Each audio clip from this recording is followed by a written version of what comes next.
नमस्कार दोस्तों, आज हम आपके लिए लेकर आए हैं अधिक मास के कृष्ण पक्ष में आने वाली परमा एकादशी की व्रत कथा। अर्जुन ने कहा, हे कमल नयन, आपने शुक्ल पक्ष की एकादशी का विस्तार पूर्वक वर्णन कर मुझे सुनाया, अतः अब आप कृपा करके मुझे अधिक मास के कृष्ण पक्ष की एकादशी का क्या नाम है, इसमें किस देवता का पूजन किया जाता है तथा इसके व्रत से किस फल की प्राप्ति होती है तथा उसकी क्या विधि है, इन सब के बारे में बतलाइए। श्री भगवान बोले, हे अर्जुन, अधिक मास के कृष्ण पक्ष में जो एकादशी आती है वह परमा एकादशी कहलाती है। वैसे तो प्रत्येक वर्ष में 24 एकादशियां होती है। अधिक मास या मल मास को जोड़कर वर्ष में 26 एकादशी होती है।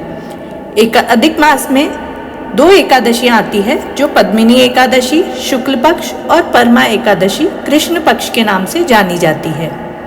इसके व्रत से सभी पाप नष्ट हो जाते हैं तथा मनुष्य को इस लोक में सुख तथा परलोक में सद्गति प्राप्त होती है।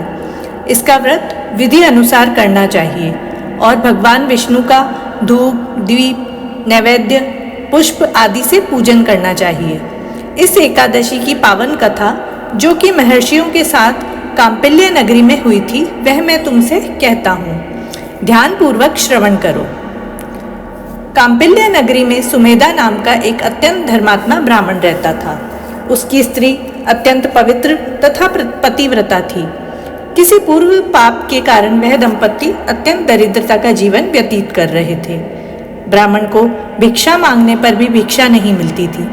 उस ब्राह्मण की पत्नी वस्त्रों से रहित होते हुए भी अपनी पति की सेवा करती थी तथा अतिथि को अन्न देकर स्वयं भूखी रह जाती थी और पति से कभी किसी वस्तु की मांग नहीं करती थी। दोनों पति पत्नी घोर निर्धनता का जीवन व्यतीत कर रहे थे। एक दिन ब्राह्मण अपनी स्त्री से बोला, हे प्रिय, जब मैं धनवानों से धन की याचना करता हूँ तो वह मुझे मना कर देते हैं। गृहस्थी धन के बिना नहीं चलती, इसलिए यदि तुम्हारी सहमति हो तो मैं परदेश जाकर कुछ काम करूं, क्योंकि विद्वानों ने कर्म की प्रशंसा की है। ब्राह्मण की पत्नी ने विनीत भाव से कहा, हे स्वामी, मैं आपकी दासी हूँ। पति अच्छा और बुरा जो भी कहे, पत्नी को वही करना चाहिए।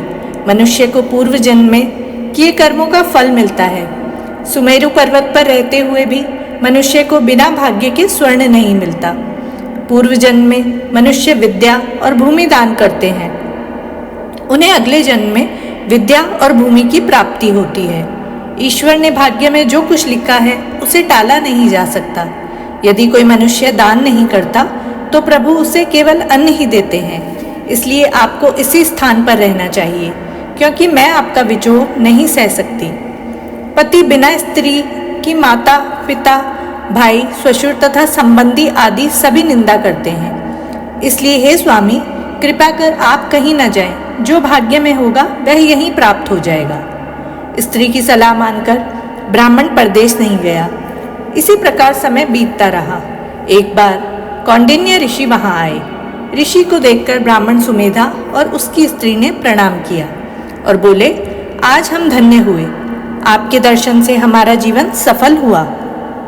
ऋषि को उन्होंने आसन तथा भोजन दिया। भोजन के बाद पतिव्रता ब्राह्मणी ने कहा, हे ऋषिवर, कृपा कर आप मुझे दरिद्रता का नाश करने की विधि बतलाइए।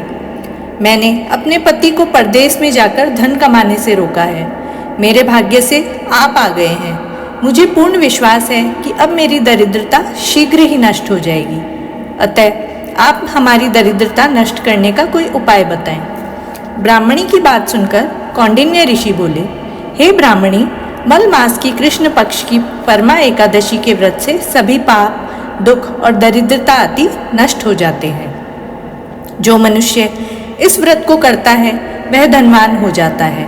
इस व्रत में नृत्य, गायन आदि सहित रात्रि जागरण करना चाहिए।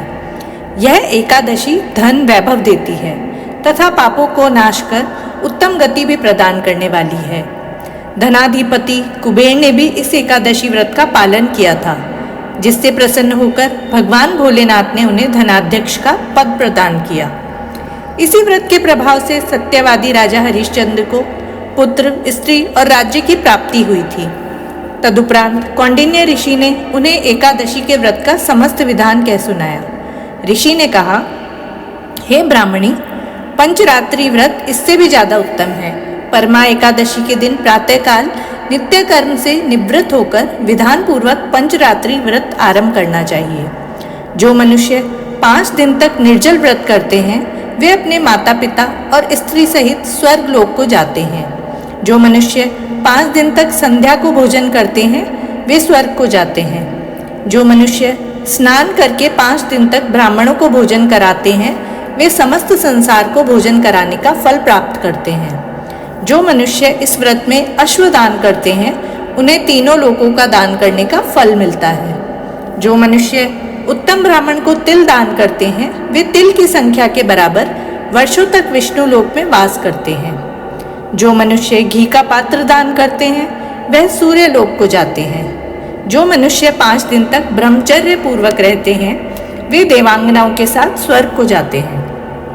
हे ब्राह्मणी, तुम अपनी पति के साथ इस व्रत को धारण करो, इससे तुम्हें अवश्य ही सिद्धि और अंत में स्वर्ग की प्राप्ति होगी। कौंडिन्य ऋषि के वचनानुसार ब्राह्मण और उसकी स्त्री ने परमा एकादशी का 5 दिन का व्रत किया। व्रत पूर्ण होने पर ब्राह्मण की स्त्री ने एक राजकुमार को अपने यहाँ आते देखा।